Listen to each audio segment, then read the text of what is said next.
오늘 우리가 읽은 본문 말씀을 가지고 참 하나님, 참 찬양이라는 제목으로 말씀을 증거하도록 하겠습니다.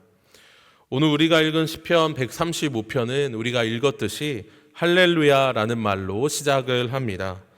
우리는 이 시편의 시작을 통해 이 시편이 예배의 부름으로 시작하는 것임을 알 수 있습니다. 여기서 할렐루야라는 이 말은 이 감탄의 이 말은 단순히 구호가 아니라 인사말이 아니고 또한 할 말이 없어서 내뱉는 말이 아니라 예배하러 오는 모든 자들에게 전 존재를 다하여 하나님을 찬양하라라는 이 부르심입니다. 이런 의미에서 한번 아멘이라고 화답을 해보시겠습니까? 할렐루야! 할렐루야! 이러한 사실을 우리가 알 수 있는 것은 1절에서 3절까지 계속해서 반복되는 특정 어구가 있기 때문입니다. 찬양하라 라는 이 어구가 여기서 반복적으로 쓰이게 되는데요. 이 말은 예배 때 제의적으로 하나님을 일반적으로 찬양하라 라는 용어입니다. 게다가 시인은 여호와의 종들아, 여호와의 집에 오는 자들아, 여호와의 성전과 성전 뜰에 있는 너희야 라고 반복적으로 특정 대상들을 언급을 하면서 예배하는 모든 자들이 찬양할 것을 명령합니다. 그런데 단순히 예배하는 자들을 언급하는 것에 그치지 않고 그 이상으로 아주 의도적으로 일반 사람부터 시작을 해서 점점 더 구체화시키는 방법으로 강조하며 찬양하는 대상을 이야기하고 있음을 보게 됩니다. 시편 기자가 얼마나 예배하는 모든 자들이 다 함께 예배하기를 원하는지 그 간절한 마음이 드러나 보이는 것이죠. 이러한 강조, 이러한 표현은 4절에서 더 구체적으로 나타나게 됩니다. 시인은 4절에서 이스라엘을 하나님이 특별히 선택한 소유이다라고 말하는 것을 보게 되는데요. 4절 말씀입니다. 여호와께서 자기를 위하여 야곱 곧 이스라엘을 자기의 특별한 소유로 택하셨음이로다. 아멘. 예배하는 모든 자들은 어떠한 정체성을 가져야 합니까? 지금 이 자리에 예배하는 우리 모두는 어떤 정체성으로 이 자리에 예배하러 나왔습니까? 우리는 하나님께서 하나님을 위하여 특별하게 선택을 받은 하나님의 소유이다라는 정체성을 가져야 합니다. 우리는 특별한 사람입니다. 우리 옆에 계신 분과 한번 인사해 보시겠습니까? 우리는 특별한 사람입니다. 하나님이 영원 전부터 우리를 택하셔서 하나님의 자녀로 우리를 삼으셨고 하나님을 위하여, 하나님의 그 이름을 위하여, 하나님과 함께 영원토록 예배하기 위하여 그의 소유가 된 특별한 사람입니다. 오로지 은혜인 것이죠. 아무런 공로가 없습니다. 은혜로 우리는 이 자리에 나왔고 은혜로 예배하며 우리는 찬양을 합니다. 하나님과 함께 하나님의 신적인 그 영광을 누리며 살아가도록 영원 전부터 영원까지 대대로 그렇게 살아가도록 특별한 선택을 받은 자들이 바로 여기 모인 우리들입니다. 우리는 하나님을 주인으로 모시고 하나님의 집에 양자로 살아가면서 하나님의 성전에 영원토록 거하는 특별한 은총을 입었습니다. 이러한 은혜, 이러한 혜택, 이러한 특권을 주시는 분이 이 세상에 어디에 있을까요? 이 세상 천지에 하나님과 함께 영원토록 영광을 누리며 살아가자라고 그렇게 말하는 신이 이 세상 어디에 있습니까? 하나님과 동등한 권위, 하나님과 동등한 은혜, 하나님과 동등한 특권을 누리며 살아가자라고 말을 하는 그러한 신은 이 세상 천지에 어디에도 없습니다. 다른 이방 신은 우리를 그저 인간을 그저 종처럼 여기고 그저 피조물로 여길 뿐이죠. 하나님은 하나님과 동등되게 우리를 여겨주십니다. 우리 하나님만 참 하나님이시고 우리 하나님만 참으로 위대하신 하나님이시며 모든 신들 중에 참 신이 되십니다. 시편 기자가 이 사실을 5절에서 분명히 말씀을 합니다. 우리 5절 말씀을 함께 힘있게 읽어볼까요? 시작. 내가 알거니와 여호와께서는 위대하시며 우리 주는 모든 신들보다 위대하시도다. 아멘. 여기서 시인이 독자들, 모든 성경의 독자들에게 내가 알거니와 라고 이런 말을 합니다. 여기서 이 알다라는 말은 단순히 지식적으로 안다라는 말이 아닙니다. 히브리어 원어상 동침하다라는 말을 지닌 의미의 단어입니다. 즉 남녀가 동침하여서 친밀하게 서로를 알고 지내는 말을 의미하는 단어입니다. 시인이 지금 이 단어를 하나님을 향하여 내가 하나님을 알거니와 라고 말을 하는 이 말은 나는 확신한다. 나는 참 하나님을 정말로 경험을 했다. 여호와 하나님이 정말 위대하신 분이시라는 이 사실, 이 세상 그 어떤 신들보다 유일하신 위대한 신이 되신다라는 이 사실을 내가 체험적으로 안다라는 의미입니다. 지식적으로 지적 동의를 요구하는 수준이 아니라 전심으로 온 마음으로 나의 인생 경험의 모든 것들을 통틀어서 하나님이 참 하나님이심을 나는 체험했다라고 담대하게 고백을 하는 것이죠. 왜냐하면 시인은 6절에서도 말하듯이 하나님께서 기뻐하시는 모든 일, 즉 하나님이 택하시고 구원하셔서 자기를 위하여 찬양하도록 하는 모든 구원의 역사를 천지와 바다와 모든 깊은 데, 즉 모든 피조 세계에서 다 드러내 보여주셨기 때문입니다. 영원 전에 하나님은 우리를 택하셨죠. 그리고 영원까지 이 일을 계속 행하십니다. 그러죠. 하나님의 생각, 하나님의 뜻, 하나님의 계획, 하나님의 의지일 뿐만 아니라 인류 역사, 우리가 경험하는 시간과 공간에서 피조 세계가 살아가는 이 모든 세계 가운데 하나님의 권능과 능력과 지혜와 모든 것들을 다 동원하여서 하나님이 그 기뻐하시는 구원의 일을 행하신다라는 것이죠. 참으로 하나님은 우리가 유일하게 믿을 대상이신 참 하나님이십니다. 우리 성도님들 이 사실을 믿으십니까? 우리 인생의 한 사람 한 사람을 직접 하나님이 구원하시는 일, 그 행하신 일이 나를 통하여 일어났다라는 이 사실을 정말 믿으십니까? 내가 과연 어떻게 구원을 받았나? 내가 영원 전부터 택하심을 받았다라고 하는데, 영원토록 내가 하나님과 그 영광을 누린다라고 하는데, 이 일이 내 인생 전반에 걸쳐서 도대체 어떻게 시작이 되고 어떻게 과정을 거치고 어떻게 결론으로 나아가고 있는 것이지 정말 한번 곰곰이 생각해 보셨습니까? 찬송가 가사처럼 하나님의 손이 안 미친 곳이 전혀 없네라고 고백이 나올 수밖에 없을 정도로 하나님은 이 모든 일들을 행하셨습니다. 나와 직접적으로 관련이 있는 모든 영역, 나라는 존재, 나의 마음, 나의 성장의 과정, 나의 가정, 나의 관계, 때마다의 모든 시간들을 다 주장하셔서 나를 구원하셨을 뿐만 아니라 나와 직간접적으로 관계를 맺는 모든 사람들, 복음을 전해준 사람, 선생님들, 부모님, 이웃, 무엇보다 목사님을 통하여서 모든 시간과 장소 속에서 하나님이 나를 향하여 개입을 하셔서 나와 관계되는 모든 것들을 다 형성하셔서 내가 이 자리에 있는 것이죠. 하나님을 믿도록 하나님이 그렇게 나를 인도해 주셨습니다. 이 일을 한번 우리 각자의 경험에 인생의 모든 순간들을 다 묵상하면서 생각해 보면 하나님이 참 하나님이 아닐 수밖에 없는, 그런 하나님을 우리는 참으로 찬양할 수밖에 없는 그러한 결론에 이르게 됩니다.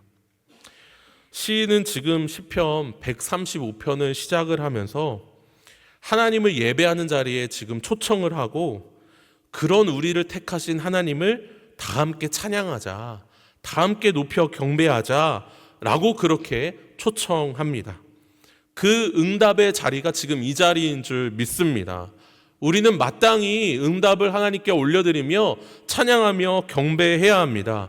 참 하나님을 아는 자라면 참으로 찬양할 수밖에 없는 것이죠. 오늘 선교는 참 하나님을 알고 믿는 자가 올려드리는 이 참 찬양, 참된 찬양이 어떻게 구체적으로 구체화되어야 하는지, 그냥 단순히 찬양한다라는 것이 아니라 구체적으로 어떤 방식으로 우리가 찬양을 올려드려야 하는지, 특별히 과거, 현재, 미래의 시점을 가지고 이 시간적인 내용을 가지고 살펴보고자 합니다.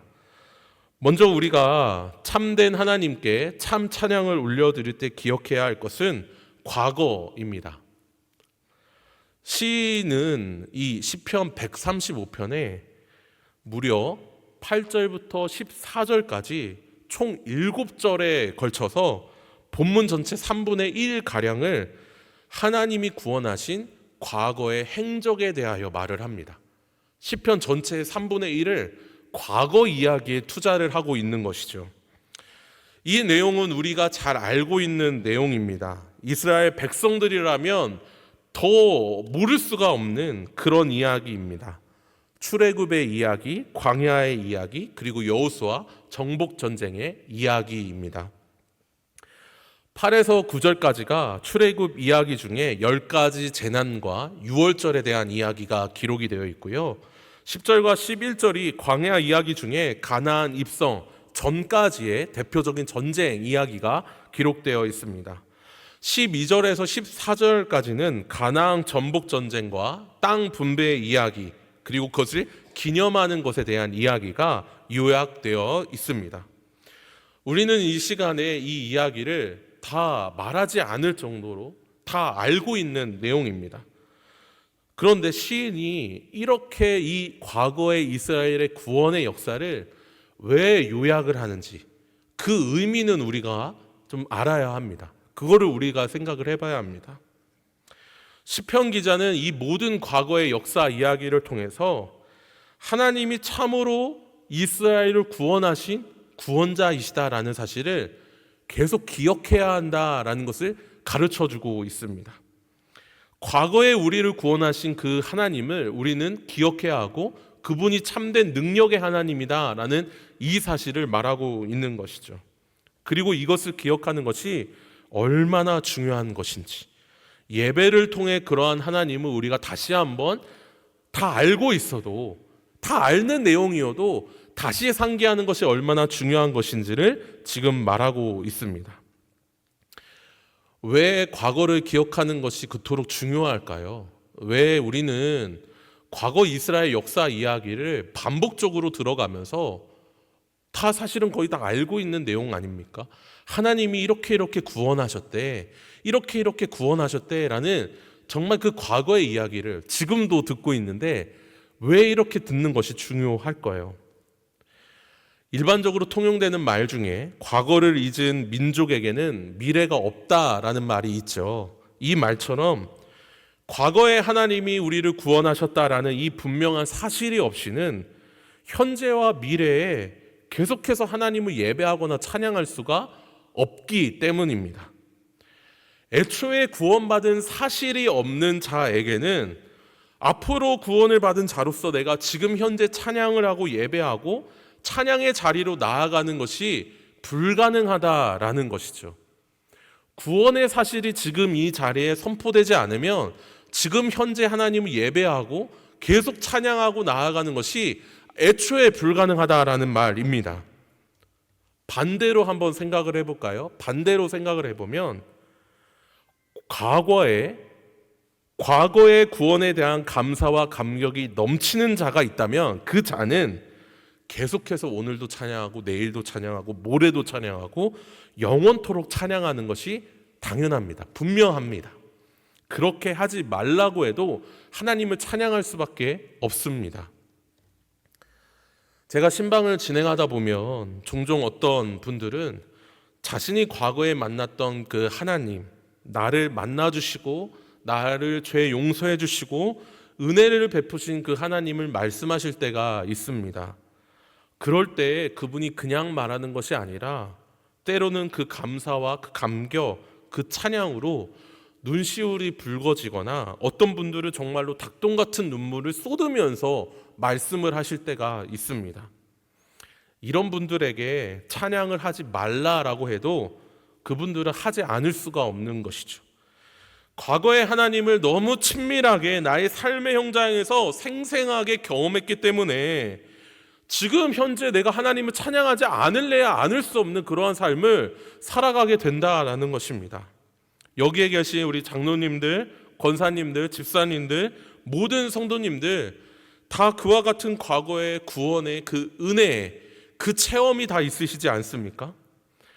언제 어떻게 어디에서 우리 여기 계신 모든 예배하는 성도분들은 하나님을 체험하고 만나셨습니까?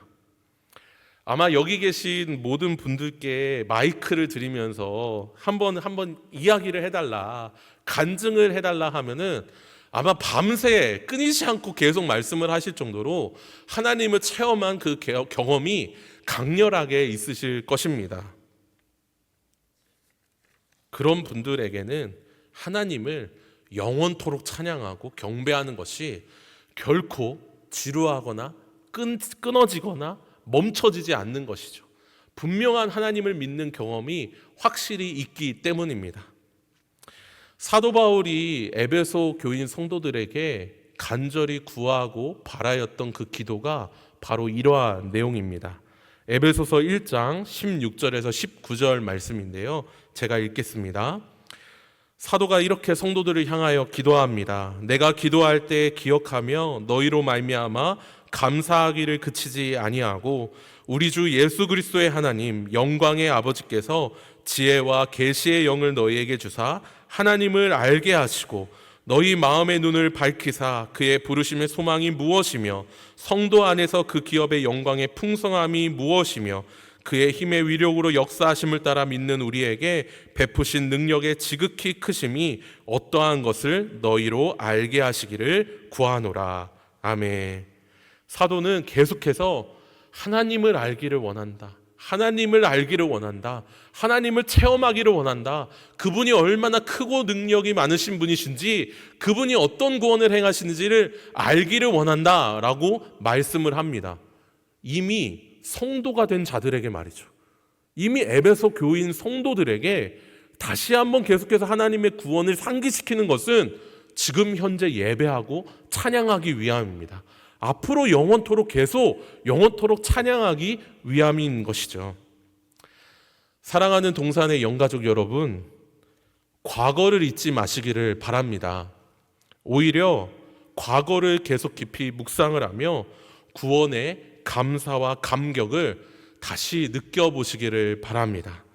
그렇다면 우리를 구원하신 참 하나님이 어떠한 분이신지를 구체적으로 우리에게 구원의 일을 행하신 그분을 계속 경험하며 그 하나님의 능력과 지혜를 찬양하는 참 찬양의 자리로 나아갈 줄 믿습니다.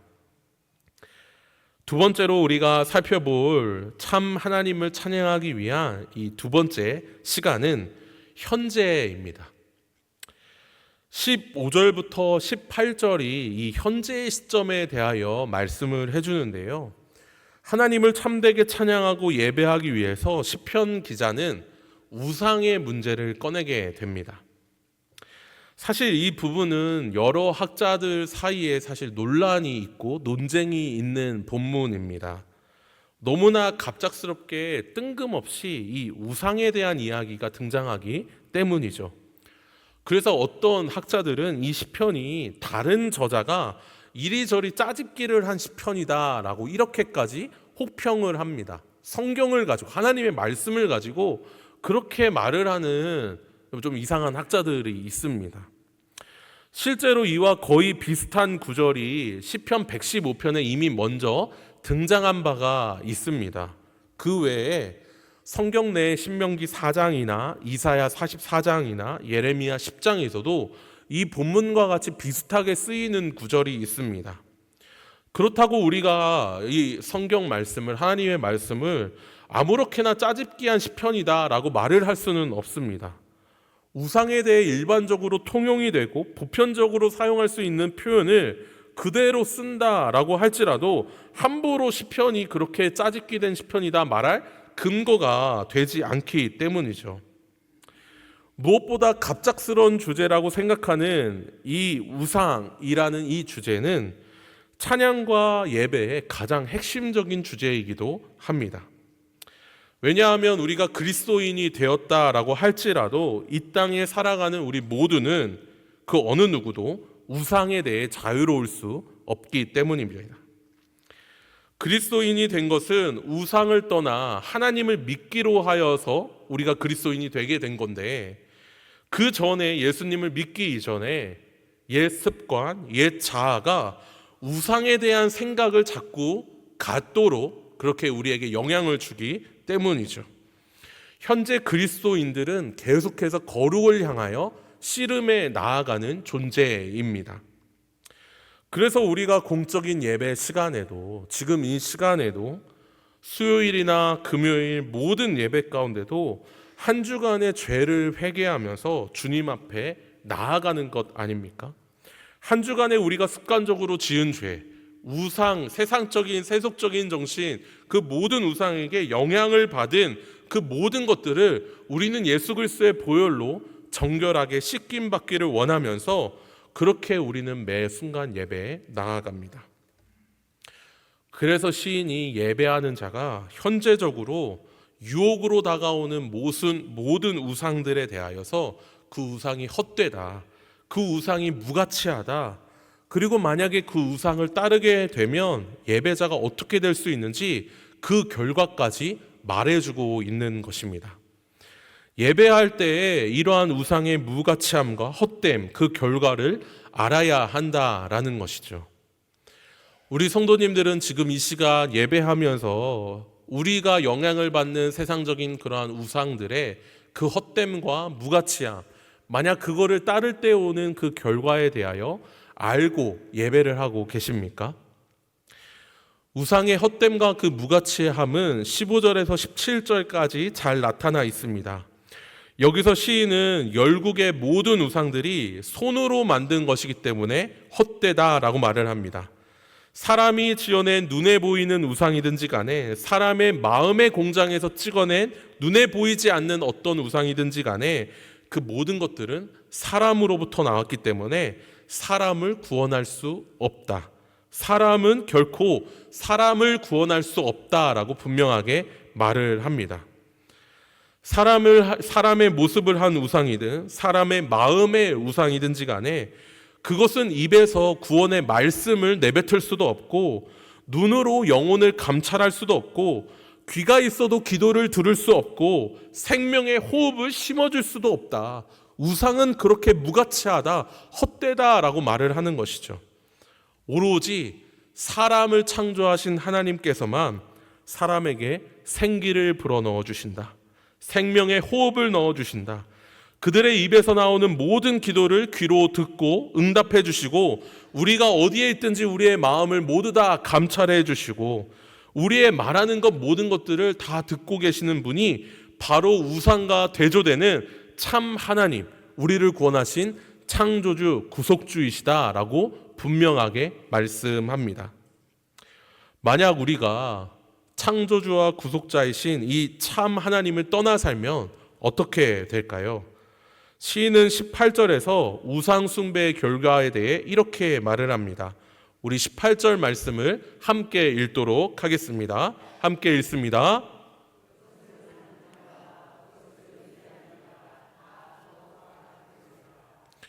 우상을 숭배하는 자들은 그 결과가 어떠한 것인지 딱 나와 있습니다. 우상과 같이 됩니다. 이 말이 무슨 의미냐면 겉모습이 우상처럼 변한다라는 말이 아니고요, 우상과 같이 감각이 없어진다라는 말입니다. 하나님을 보긴 보아도 보지 못하고, 하나님의 말씀을 듣긴 들어도 듣지 못하고, 하나님을 찬양하긴 찬양하여도 그 찬양이 입이 닫힌 찬양처럼 하나님 귀에 들리지 않는다라는 것이죠. 하나님을 예배하는 자리에 우리가 모인다 할지라도 하나님의 말씀이 영적으로 들리지 아니하고, 하나님을 찬양하는 자리에 참된 찬양으로 터져 나오지 아니하고, 이 자리에 우리의 몸은 육신은 나와 있지만 우리의 영혼은, 우리의 생각은, 우리의 마음은 아예 다른 데로 가버리는 우상과 같이 된다라는 이러한 결과를 시인은 말을 합니다. 감각적인 대상, 그리고 무의미한, 무가치한 그 우상을 섬길 때 그 우상 숭배로 말미암아 예배자는 얼마든지 감각적이 되고 무의미한 존재가 될 수 있습니다. 영이신 하나님을 참되게 경배하고 영적으로 지혜롭게 예배하지를 못하게 되는 것이죠. 그래서 우리는 현재적으로 지금 현재 우리 가운데 있는 이 우상을 늘 배격하고 우리의 마음에서 몰아내어야 합니다. 눈에 보이지 않는 우상도 그렇게 해야 합니다. 우리 마음속에 우상을 찍어내지 않도록 우리는 그렇게 해야 합니다.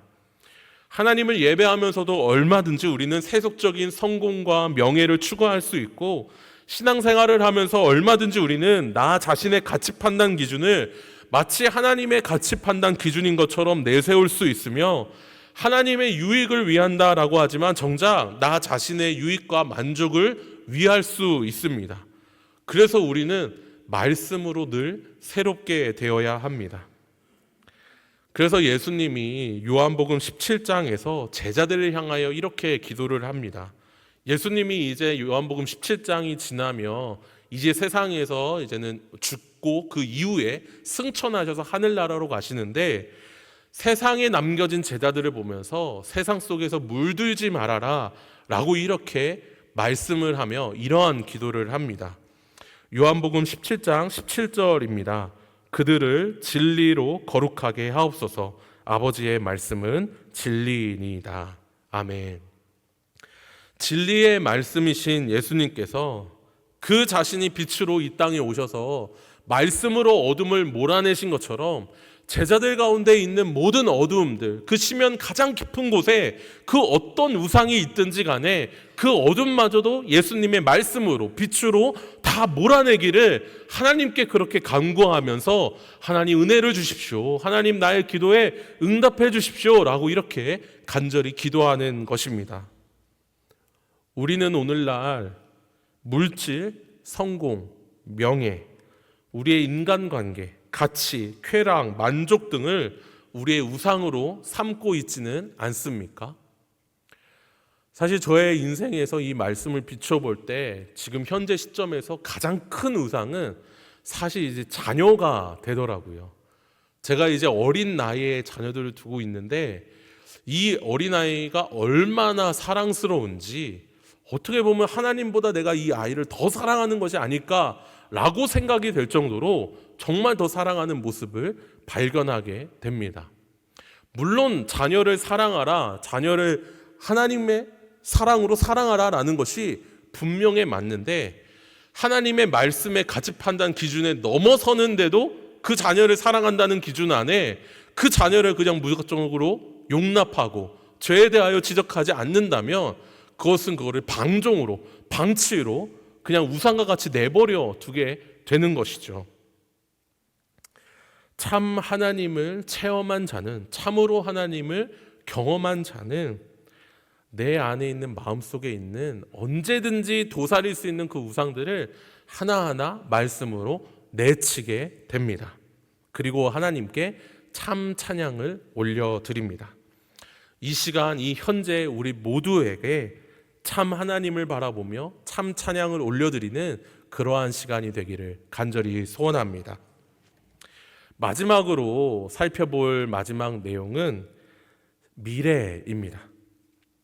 시인은 지금 19절에서 21절까지 마치 대합창을 다시 한번 합창으로 하나님께 찬양하라 명령하게 되는데요, 송축하라 라는 단어가 반복적으로 4번이나 사용이 됩니다.